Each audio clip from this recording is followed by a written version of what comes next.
Hello and welcome to another Voxel Tycoon tutorial video. This video will only be about signals. So if you're looking for anything else, then check my other videos. So there are, at the time of recording, two types of signals in the game. I will go through them both and some important things to know about signals. So the two that we have is this one. It's called regular signal, block signal, whatever you want to call it. And we have the other one. It's called a pre-signal or a chain signal. It has a few names. So those are the two. But before we get into that, we need to establish one important thing, or two. A train will never go in the wrong direction. If there's a signal, like this one, a train will never pass it from this direction, only from the direction where it can see the light. So if I release a train here, it will complain because it can't find any way. It wants to go to the station over here, but it can't go anywhere because this signal tells it that this is a one-way and it's going that direction. So, but if we remove it, then this is green and this is new, a proper track for it, and everything will work. And it shows green because this area is completely free. So now let's talk about the other thing that you need to know about signals, and that is the block functionality. So this part is considered one block, and everything from here, including both tracks over here, is one block. And you can only have one train within the same block, or these signals and depots will complain. So if I release this, it will sense that this track is busy. We have a signal telling it that, so it won't continue. Then how do we do it? Well, we place some signals in proper way. Like this one, I have two signals showing that these tracks are one each. So let's release all of these. So in this setup, we have one block over here, one block here, one in the center, and then one here. So take a look at the signals, how they change. It had two options. It could go left or right. It doesn't really matter because both are green. And this is red because this train is still within this block. But since it left this part, then this block is free, so the next one can start. And this will of course see the green here and the green here and stop over here. And now the third comes, so it has a green here, but it has nowhere to go. But it doesn't know that at this point. So it just goes straight ahead and get stuck on the next signal. Now this isn't really a big problem, but it's not the perfect solution because, well, this train might be at the station for a long time. Perhaps it's waiting for full load and this is just a stop and go. Then this will be green before that one and the train will just stand here waiting. So to solve that, we have something called a pre-signal. So here I have three as well, so let's release them. So this is a slightly different signal. It has three lights. First we have the green, as you could see. We could go left, right, all of them are green, but now it shows yellow. Why does it do that? Well, yellow means that at least one track leaving the next block is red, and at least one is green. So that means that yes, you're allowed to enter if you know where you're going and that path is free. We'll take a look a bit more on that later. Let's just continue and see how this evolves. This train detected that this is green. It will go right, and now comes the third train and it will show red here because there are no ways out from this block. Therefore, it will stay here until one of these is green.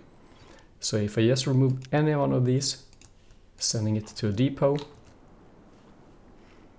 that part will be green. I'll speed this up a bit. It will be green and then it will leave. So that's the basic functionality of the signals. And now I will go through a few different examples of setups where I use only block signals or free signals. So there are basically two reasons to have signals on your tracks. The first, an obvious one, is because you want to have more than one train using your system at the same time. But the other reason is that you might want to force them to take a certain path. So for example, this train, it's going back and forth and it's always using this straight one. But perhaps I wanted to force it to always use the right side. So always right side traffic. We did that with a signal. We'll place one here and we'll place one here. Then this train will see that this is a no-go because you will never go on through the backside unless you place it like this. Then it will go from both ways, but we'll come back to that later. But it will see that this is the right way traffic in this system. So if we let it run, it will go back and forth, but it now change to right side traffic. Another thing to notice here is, I just want to mention it. If I remove this one and I only have one signal in this system, you can see it turned red and this train will not leave the station. Well, it will leave the station, but it will not come to the other one because it senses that there's a train in this block and it's actually sensing itself. So make sure to seal that off. But now we're good, and now we can actually release the next train as well.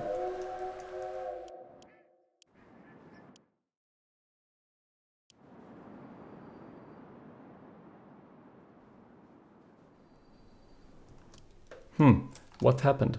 Well, this one will still sense this train. So to prevent that, and to prevent the train to go this side, that was actually a mistake, we place signals in one direction and one direction. And now they will run, always use right side traffic, and they will never collide. Not even if I turn this one off for a while, this will simply wait for its turn and then enter this block. Perhaps we can add another train.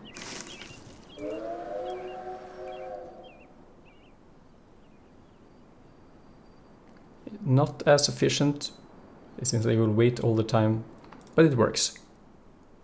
Okay, let's move on.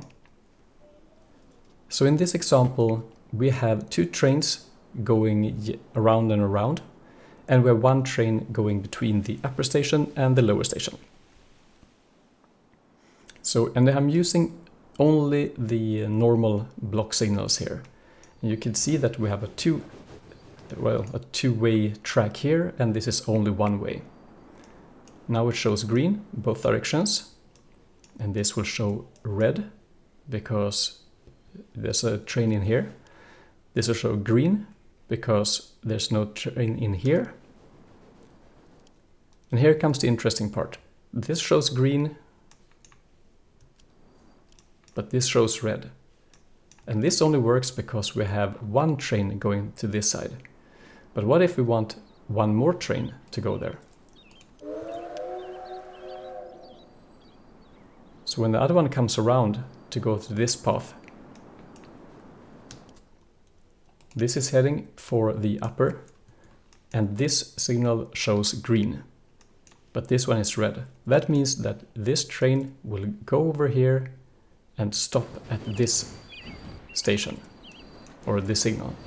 And you will end up with the issue we call kissing trains, and everything will be locked because there is no exit from here, and this will stand still, and this entire track is now completely locked. So let's send you to a depot, and we'll take care of this problem. And it's as you might have suspected, we use a pre-signal to place here. Now you can see it shows yellow because there's a train in this block. And now it shows yellow because there's a train in this block.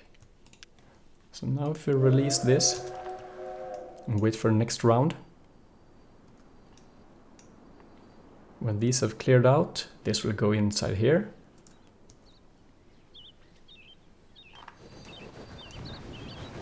And now when this comes, it shows red because there is no way out of air. And we can actually pause this just for a few seconds, because this is red because this is red and this. But when that train has moved out of that block, you can see this is green and this is yellow. But this train wants to go over here. So that's why we'll stand still and wait for this path to be cleared. And now it can go. So that's a good example of the pre-signal and how to prevent the kissing trains. So another similar example where but here we have a double track and we have a few single tracks.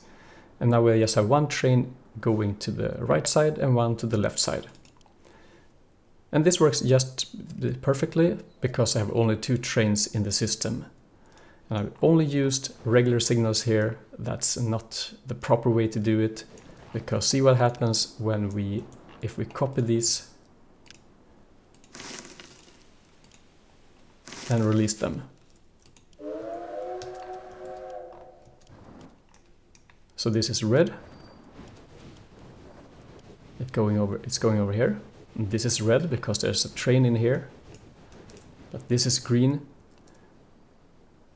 So if a train comes here and wants to go either to the right or the left, they will get stuck, but they will get stuck here or here, preventing them from leaving their tracks. So that's why we have to change this signal to a pre-signal. And then this train will stop here until its path is free. Apparently this wants to go right.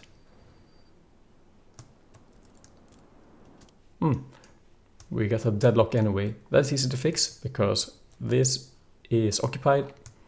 This one has left the train station because this track is busy. And that's why we recommend also to have pre-signals here and here. So now if we just send this to the depot and then let it out later. The problem here was that it should have waited in the station before leaving, right? That would have allowed that train to enter and then unlock everything. And this seems it wants to go to the left. And now this could enter here because this was waiting. And things are a bit smoother. And I should actually recommend that we play some pre-signals here, here, and here as well. Nope, missed it. Because you can put it short, simply that you use a pre-signal before a junction, or if it's a problem, if the train enters and stops, then you have to use a pre-signal. So after all those examples, I hope you have a good understanding of how signals work, both the pre-signals and the regular one, and how to prevent certain types of problems you might run into, like kissing trains or simply exploding trains from collisions. If you have any questions or comments, you know where to leave them, and I hope I'll see you in the next video. Thanks for watching, and bye-bye.